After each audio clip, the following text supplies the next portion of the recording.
The online troll. Once upon a time, there was this thing called the internet.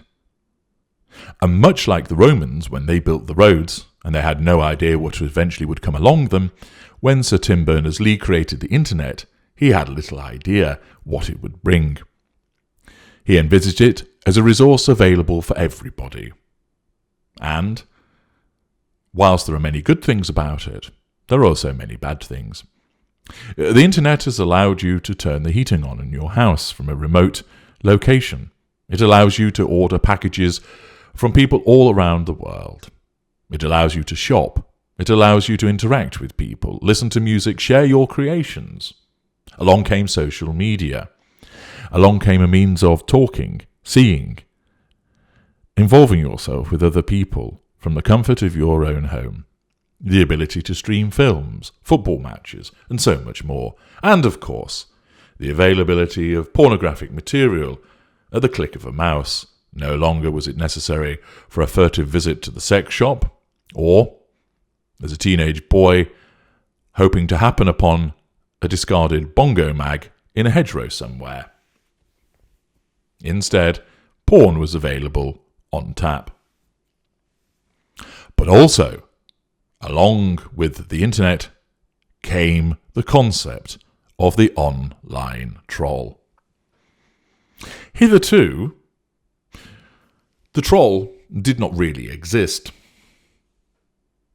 Forums for debate tended either to be a live televised discussion or a recorded one, perhaps attendance at a debating society or a forum, or the usual letter from Disgusted of Tunbridge Wells in the paper of on the pages of a national newspaper.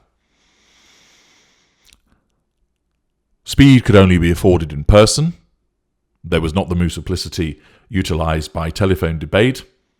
And where it came to the written word, of course, this necessitated exchange through letters, through mail, and thus was slow. But then came the internet, and where there was the ability to pass comment about somebody's view, somebody's creation, somebody's snip, somebody's picture of their child or their birthday cake, along came the opportunity to instantaneously pass an adverse comment, and thus the troll crawled out from underneath its bridge. But who is this troll? What are they? The troll is, of course, somebody that makes repeated, unpleasant, nasty, provocative comments to other people. This might just manifest in terms of being obtuse when discussing a point, seemingly unable to grasp the point that the other person is making, and descending into ad hominem attacks, personal attacks, against the individual. Childish, petulant, ridiculous. In other instances, it is picking on a particular attribute of an individual and harnessing it. So, for example, some of you may have heard of a former celebrity called Katie Price, also known as Jordan, and she had a son with a footballer called Dwight York, and her son Harvey suffered various disabilities, and he was a very large, and still is a very large child, but was particularly large when he was a baby and a young child. And online trolls would mock her with regard to his size and the fact that she might be raped by her own son. Unsavoury comments that were made, unpleasant, ones lacking emotional empathy. But who is behind all of this? You may have experienced being trolled yourself, somebody repeating sustained attacks against you in a forum, mocking you for some attribute of yours, in the same way that the attributes of her son's disability, the fact that he was particularly oversized, was used against him in an unpleasant sexual way towards his own mother, with the example I've explained appertaining to Katie Price. You will have seen it happen to other people. You will have probably experienced it yourself. What is behind all of this? Well, first of all, do empaths engage in trolling behaviours? The answer to that is no. An empath might become unpleasant, may lash out, they may, as a consequence, make unpleasant remarks, but they will only do so in circumstances where they have suffered an erosion of their emotional empathy. The empath does not sit down behind a keyboard and rub their hands and start firing the machine gun of nasty comments towards anybody and everybody. No, they will engage in constructive debate. Their views may not necessarily be accurate, but they are not formed from a place of entitlement. They're not formed from a place of a lack of emotional empathy. And instead, even though their position might be misguided, they will debate in a relatively constructive and fair manner, guided by their emotional empathy.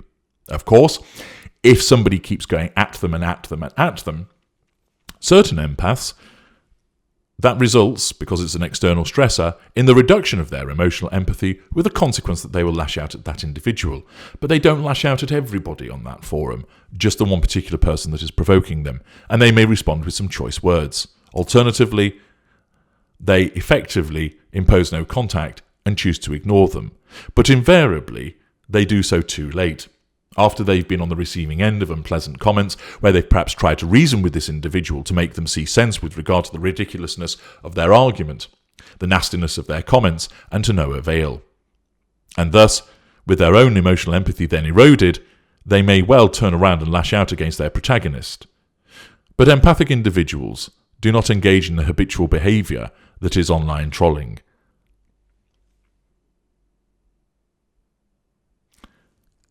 Who does this then leave us with? Well, it leaves us with narcissistic, normal, and narcissists.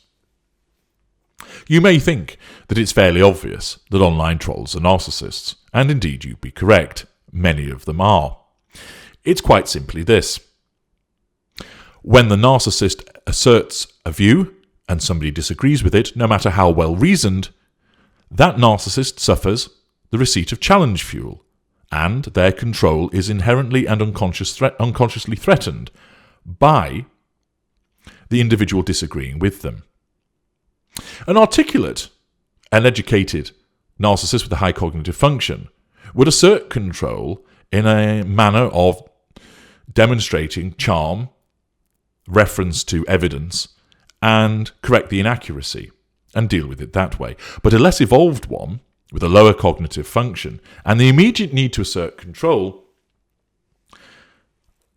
not knowing what they are, responds with insult,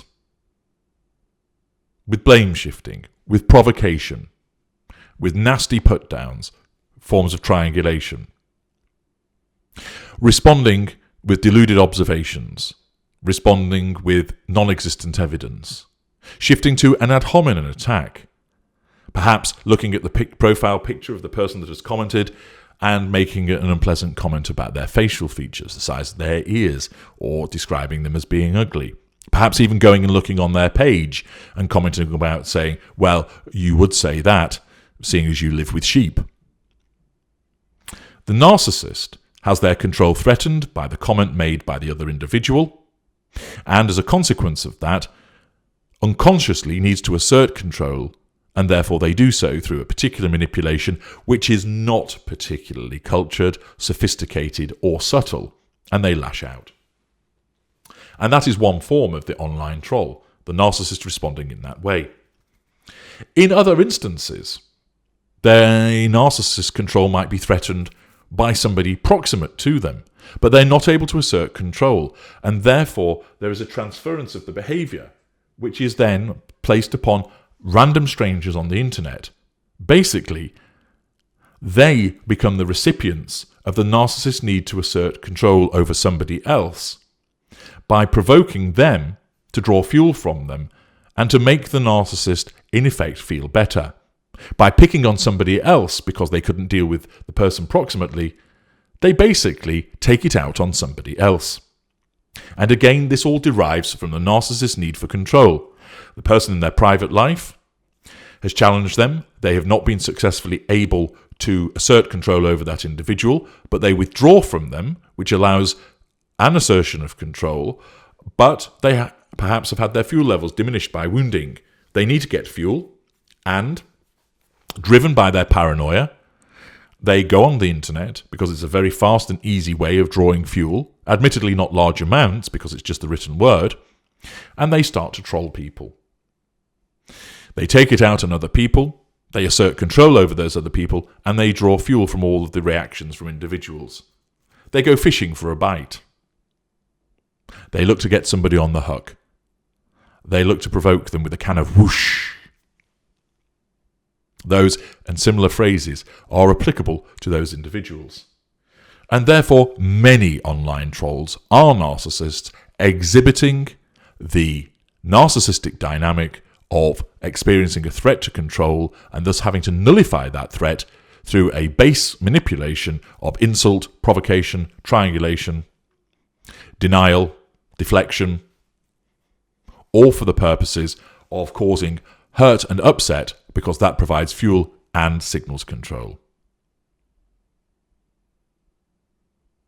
But are all online trolls narcissists? The answer to that is no. Many are, but also numerous online trolls are normals. Normals do have emotional empathy, and they are a bundle of narcissistic and empathic traits. However, their emotional empathy only extends to a small group of people. Their parents, their children, their siblings, some friends, neighbour, colleagues. It doesn't extend to a complete stranger on the internet. And that is what enables a normal person to behave in an online troll way, because they have no emotional empathy for the person that they're dealing with. It isn't the case that that normal individual has to habitually assert control, but when somebody disagrees with them about something, that causes that normal person to feel less. They don't like to be proven wrong. People don't like to be proven wrong per se. Where that's a narcissist, that affects control. But with a normal person, there's a degree of embarrassment or shame at having been shown to be wrong.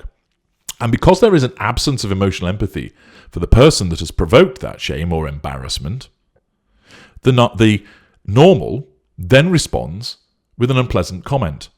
There is no emotional empathy to restrain them from doing so, and thus they engage in the online trolling. Some online trolls, of course, are young children, lacking the maturity to regulate their behaviour, and also an absence of emotional empathy because they, again, are dealing with strangers. That they find it entertaining and funny to wind people up. And that's all they see it as. They are unable, because they have no emotional empathy for that stranger, the normal person is unable to realise that this could really be upsetting somebody. And instead, they just find it amusing and entertaining to get a rise out of somebody. They will often dismiss it of, it's just banter, it was just a joke, don't get so worked up about it. And therefore, a lot of the online trolling that takes place is undertaken by misguided normals who have no emotional empathy for the person that they're interacting with. The more savage nature, the more sustained and nasty type comes from the narcissist, where the real, disgusting, unpleasant comments that occur on an habitual and sustained basis are as a consequence of the narcissist's threat to control being affected, and therefore they respond. And also, like the normal, the narcissist has no emotional empathy for the person that they're dealing with. The difference is, the normal doesn't need to assert control. They are just lashing out because they're embarrassed, hurt, feel silly because they've been corrected, proven wrong, or somebody disagrees with them.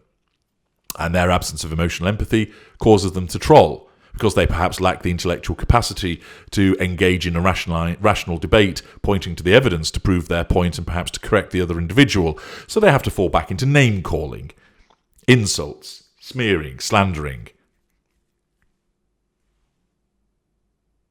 And that's driven by an absence of emotional empathy and a lack of intellectual capability to have a sustainable and constructive argument. With the narcissist, the behaviour of online trolling is driven by the need to assert control, the need to nullify threats to control, the need to obtain fuel. And underpinning all of that is an absence of emotional empathy, so that both normal and narcissist feel nothing for the person that they're insulting. However, the driver behind that behaviour is different for the normal than it is from the narcissist. And that is where the online trolls come from. And that is why there are so many of them, because they're not just drawn from the ranks of narcissists, they're also drawn from the ranks of normals as well. I'm H.G. Tudor. Thank you for listening.